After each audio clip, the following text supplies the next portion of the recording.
Hello everyone, and this is Elliot Serrano and Jose Melendez for the Comic Culture Warrior YouTube channel, coming to you from Dreamland Comics. And in today's edition, we're going to talk about a bunch of different things, but I wanted to lead off with Final Crisis. New issue just came out this past week. But that's not the new issue yet. This isn't the new issue yet. This is the Final Crisis Director's Cut. And Of issue 1. Of issue 1. Issue 4? 3 came out. I haven't read it yet. So I just got it. So we'll talk. You can say what you want to say, but what you tell us, Jose? Is Final Crisis panning out? Since you've read it, I haven't read it yet. It's interesting. I mean, there's some interesting concepts in it, and it's actually moving along a little bit brisker than other limited series that are going on right about now. I don't know. But will it come to a screeching halt, though, considering that J.D. Jones hasn't been able to finish the art chores on it? They have to bring in Carlos Pacheco to help? Yeah, I don't know. We'll see how it meshes. I mean, next issue is the one. But I think this is going to be the time, because I think there was going to be a month gap between issues 3 and 4, where there wasn't going to be a Final Crisis issue coming out in the month of... So I think this was actually supposed to ship maybe the last week of last month, so maybe it's going a little bit late, but there is going to be an entire month where there's no issue of Final Crisis. What was the reason? Was it to give J.G. Jones a chance to catch up, or just something with the other books that they have going on? Something with the other books going on, but I think that it has a lot to do with also that J.G. Jones, and obviously being that you can't catch up, Carlos Pacheco is going to have to come in and do some fill-in pages for it, but I don't know how that's going to work. I don't know, if it's going to be a backup kind of story, or Carlos Pacheco will be doing like flashbacks for certain characters. I don't know how it's going to mesh, so we'll have to wait and see for that. I wonder if, I wish I'd asked him this question when I saw him at San Diego, but are all the scripts for Final Crisis done and in? I think that they are. Because, that was one of the things that Morrison... Yeah, remember that? Because we talked about like how DC had all the scripts in pretty much for Final Crisis, and they decided not to at all read the scripts. So when I read that script number 1. I know they had read script number 1. That's what I've read most of the accounts. That he had number 1 in so that they knew where the story was going to begin at least, and where they were supposed to set up. I mean, if they ignored the entire miniseries, and that goes beyond, Bonehead, so. Yeah, well, I wouldn't put it past them though. But yeah, I mean that's a good point. I don't know if they actually did, because I am assuming that they had most of it in. When I read, they had issue 1, and this was in 2 years ago. They had read the rough draft of it. They had read a rough draft and decided not to use that for a reference of where their countdown should go or whatever. So I don't know if all the scripts. I'm assuming that it should be. Yeah, I mean, I haven't read it, but so far, the other comic book critics online haven't been too crazy with Final Crisis up to now. It's just Grant Morrison getting a little too loopy with his ideas. I mean, I don't know how that can even be possible. I mean, if you think about getting loopy, if you read, did you read League of Extraordinary Gentlemen, Black Dossier? I haven't read that one, no. Oh, now that is loopy. I mean, that is some of the loopiest stuff that you will ever see.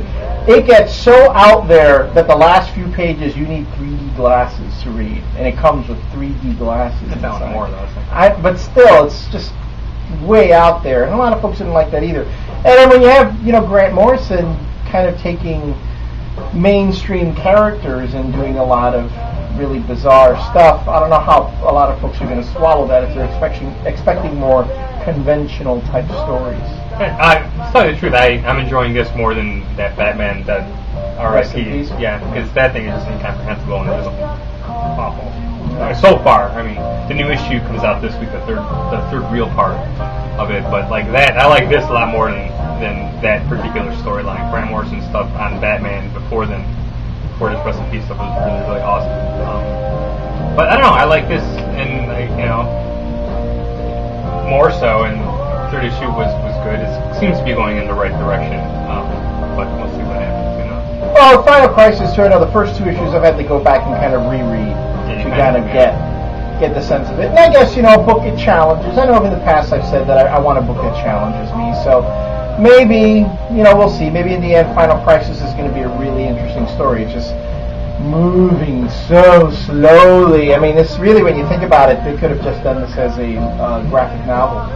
I mean, like maybe like Earth, like they had done Earth 2. Well, yeah, I think that DC should go back to doing original graphic novels because they did so many awesome ones. But yeah, no, it could have been, but then they would have no summer event to compete with Marvel's summer event. So.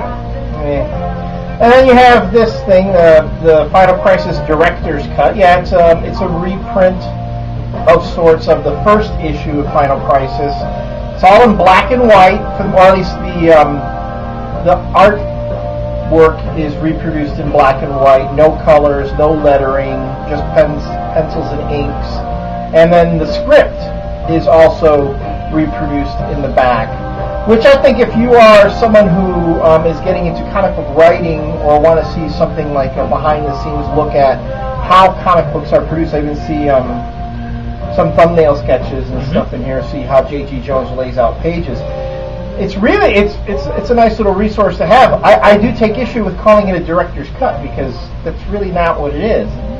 A director's cut is when a studio takes a film and edits it without the director's input, maybe even cuts out stuff that the director wanted in, but Grant Morrison has gotten basically to do whatever he wants with Final Crisis, so this is kind of a misnomer. I probably would have called this, Final Crisis Special Edition, something like that. The director's cut is kind of like an overused term these days. It's kind of annoying. I'm getting pretty annoyed by it. Anything else with Final Crisis that we want to talk about? And maybe end it on a positive note, since it seems like we're always bitching about it, about what they're doing in general. The art was better than the second issue, or the third one. I mean, it's like when you read the first one, and J.G. Jones' work on the first one it was really good, and then the second one I was kind of like, wow, it's like maybe he is falling behind, maybe he's just kind of rushing. But the third issue was, I thought, artistically better than the last issue, so it's positive.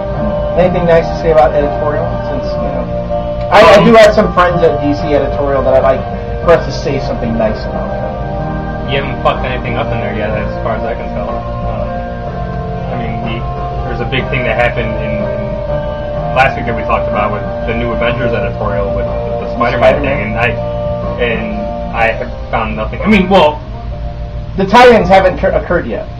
Right, but and on top of that, I mean, the whole first issue we could have bitched about the editorial because editorial decided not to, read the fucking scripts to lead into Final Crisis. So on the front end, pretty bad. But right now, there's nothing really I can complain about. That's as close to a compliment as folks as you're gonna get. So you haven't fucked it up yet. All right. On that note. We're going to take a break, and we'll see you in the next segment.